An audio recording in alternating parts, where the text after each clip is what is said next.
Hey guys, how you doing? My name's Lama and today I'm bringing you the penultimate Primal farming guide from our series, this one being all about farming Primal Shadow. So, there are two main ways of farming Primal Shadow. There is the most popular way that you see me doing here, which is killing the shadowy elementals in Hellfire Peninsula. And then there's the other way, which is my preferred method. So, this method you see right here is going to net you the most Primal Shadows an hour. If you are drilling just for Primal Shadows, it's something you really need, then this is the one I'd recommend. But personally, I'm not a big fan, simply because I do most of my farming solo, and while that's inefficient generally, some farms it's really bad, and this is one of them. It's not so much that the farm is bad by yourself, but when you compare it to the incredible amounts of Primal Shadow you can get in a group, with this farm, it just pales into insignificance. So as you can see here, these mobs spawn out of these sort of vortex things that you can see in the sky. And there are, I do believe, 4 or 5 vortexes across this little strip of land in Hellfire Peninsula.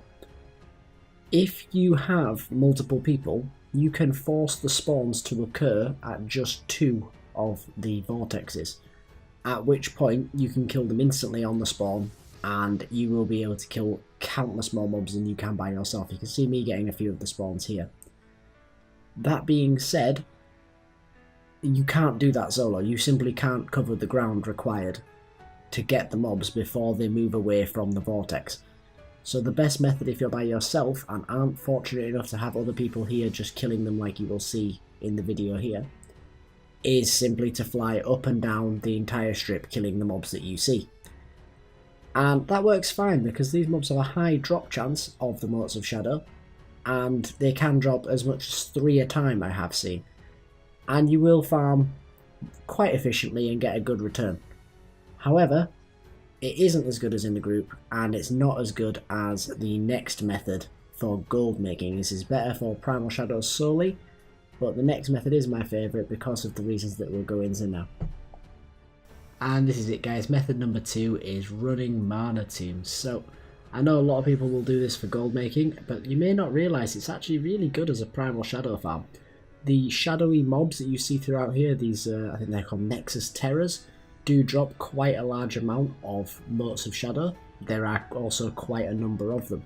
As a general rule, I end up with about a Primal a run, and the runs take practically no time whatsoever.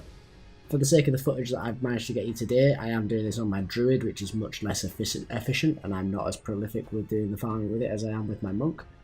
So it would just slightly slow down my rate of returns, but nonetheless you'll be able to get a good understanding for what we're going for here. And we're looking to simply kill all of the mobs. If you're looking just to do Primal Shadows, you could run through and just kill the Nexus Terrors as well as the first boss, who can drop quite a few Motes of Shadow as well. But I'm looking for getting everything out of these farms. So you'll see me killing every single mob. You will see me mining the second boss, I think, is it Tavarok he's called, something like that. And getting my returns from there as well, which is why I'm doing this on the Druid, because this is also a great little run for occasionally getting Corium nodes, so I do quite like doing this on a character that can mine. But the real reason that we like doing this in the instance is because all of these mobs have a chance to drop all of the world epics from TBC. And that means that there is a very high chance that you can get the incredibly rare and valuable patterns, things like the Felsteel Longblade, as well as a great many other patterns that are worth just as much.